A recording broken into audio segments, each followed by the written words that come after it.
네, 포스코 포항 제철소가 침수 피해를 입은 지 오늘로 79일이 지났습니다. 이제는 좀 정상적으로 돌아가고 있을지 포항 제철소의 현재 상황 진단하기 위해서 취재 기자가 직접 현장을 찾았습니다. 산업부 송민아 기자 나와 있습니다.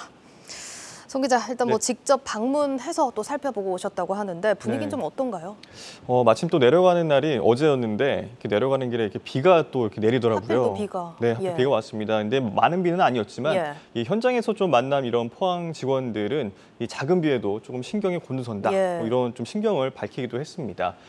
시간이 한 2달 넘게 흘러서인지 이 제철소 안 이 도로나 또 주변 시설은 이런 예전 모습을 좀 회복한 듯 보였습니다. 다만 좀 물이 찼던 이 건물 안에서 꺼낸 그런 다양한 종류의 폐기물들이 아직도 이 주변 공터 곳곳에 쌓여 있었고, 좀 일반 도로에서는 볼 수 없는 그런 좀 큰 트럭들이, 덤프 트럭들이 연이어서 이제 이런 폐기물들을 나르는 모습들을 볼 수가 있었습니다. 예, 뭐 많이 노력을 하고 있지만 아직 복구가 완벽하게 끝났다고 볼 수는 없는 상황인 것 같은데, 그럼 현재까지 피해 복구는 어느 정도 이루어진 겁니까? 네, 뭐 포스코에 따르면 이런 좀 침수 피해가 컸던 이런 좀 아변 공장은 다음 달까지 18곳 가운데 15곳의 복구를 마치고 전 제품을 공급한다라는 계획을 세웠습니다. 그러니까 뭐 단순하게 계산을 해보면 83%가량이 연내에 복구가 되는 셈입니다. 꽤 빠르게 복구가 되고 있네요. 네, 그렇습니다. 뭐 일부 전문가들은 깊이는 최대 15m, 그러니까 아파트 한 7층 높이에다가 여의도 면적에 달하는 그런 제품 생산 라인이 대부분 다 완전히 물에 잠겼었기 때문에 이 생산 라인을 정상적으로 가동하는 데에만 최소 수년이 걸린다라고 진단을 한 바가 있습니다. 그런데 복구가 상당히 빠르게 진행이 되고 있는 겁니다. 저도 이 물에 잠겼었던 그 생산 라인에 내려가서 보니까 아직 이 전기가 들어오지 않아서 어둡고 습한 그런 지하 공간에서 비상 발전기를 가동을 하면서 복구 작업을 하는 모습을 볼 수가 있었습니다. 쉽지 않겠네요, 정말. 네, 그렇습니다. 특히 뭐 한 100톤이 넘는 그런 대형 모터 13개가 이곳에 있었는데 이것이 모두 다 물에 잠겼기 때문에 이를 정비하는 일도 보통 일이 아니었습니다.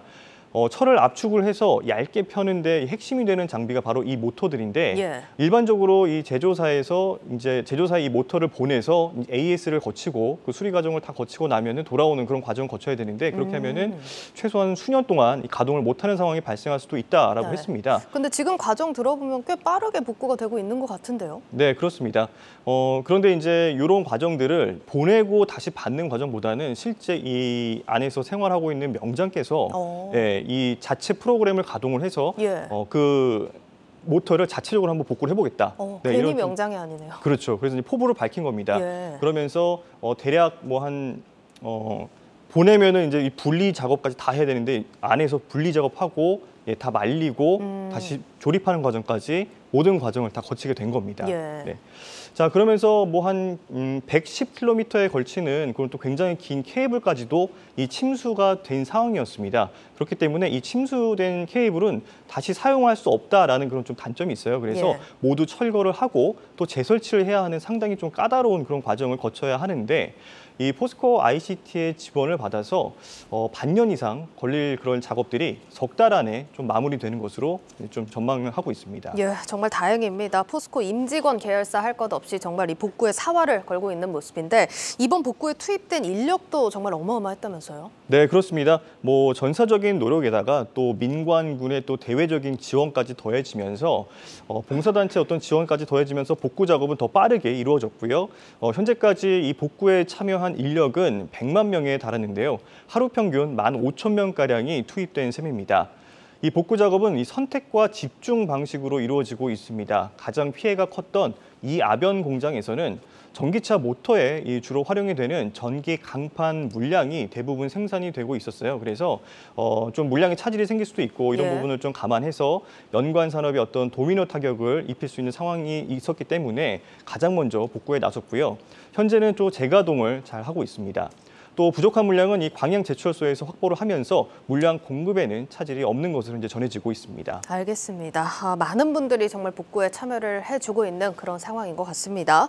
이게 또 조심스럽기도 하고 또 직접 다녀오셨다니까 또 질문을 드려보겠지만 사실 포항제철소가 연관 산업에 말씀해 주셨다시피 핵심이고 또 정말 국가의 또 중요한 시설입니다. 이렇게 국가 중요 시설을 왜 이렇게 물가 가까이에 지어서 피해를 입을 수밖에 없었나 하는 의문도 또 가질 수 있을 것 같고 미리 이런 리스크를 대비할 수 없었을까 하는 아쉬움도 남거든요. 직접 가보시니까 어떤가요?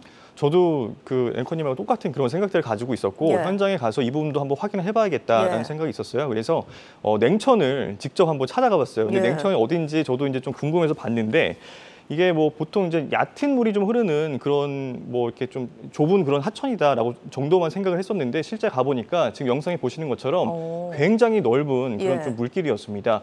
이 제방과 제방의 폭 사이가 약 100m 가량이 떨어져 있었고요. 그리고 뒤에 있는 포스코까지와의 거리는 제가 촬영한 곳에서 약간 100m 정도가 떨어져 있는 상황이었습니다.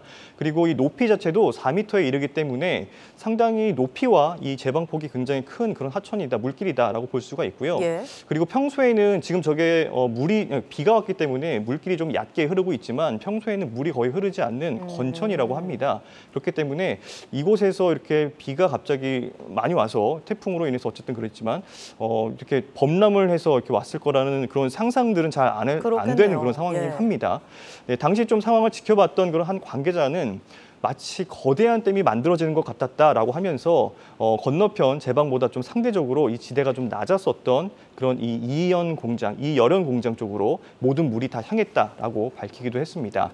다만 이 사고 이후에 이 냉천 하류로 내려갈수록 폭이 뭐 제가 찍었던 곳에서는 제방폭이 한 100m였지만 하류로 내려갈수록 한 50m 정도로 급격하게 줄어드는 부분이 있습니다. 그래서 예. 그런 문제점들을 좀 지적이 됐는데 이를 해결하기 위해서 지자체와 함께 이 개선 방안을 좀 마련하고 있는 상황입니다. 네, 뭐 아쉽긴 하지만 이번을 계기로 또 제대로 관리 방안을 마련을 해야겠습니다.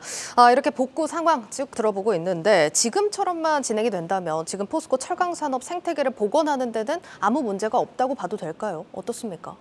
네, 일단은 포스코 측에서도 굉장히 열심히 또 노력을 하고 있고 이제 복구 작업에 이제 사활을 걸고 있는 그런 모습을 볼 수가 있습니다. 예. 우선 이 협력사의 유동성 흐름에 조금 차질이 발생할 수 있다라는 부분들은 조금 점쳐지고 있는 부분인데요. 이 협력사의 경우에는 대부분 좀 영세한 업체들이 많기 때문에 이른바 좀 버틸 체력이 많지 않은 그런 기업들이 많습니다. 그래서 포스코는 이를 좀 해결하기 위해서 상생협력 특별 펀드를 통해서 1,700억 원을 마련을 하고 이 협력사의 자금줄이 좀 마르지 않도록 대출을 지원을 하고 있는 상황입니다. 특히 이 화물연대가 오늘부터 이 무기한 전면 총파업에 돌입한 점도 좀 변수로 떠오르고 있는데요. 예. 이 포스코 측에 좀 확인을 해보니까 제품 출하에 대한 그런 걱정보다는 이런 수혜 복구에 필요한 그런 자재나 설비 반입에 좀 어려움이 있지 않을지 그런 우려가 되는 상황이다라고 전하기도 했습니다.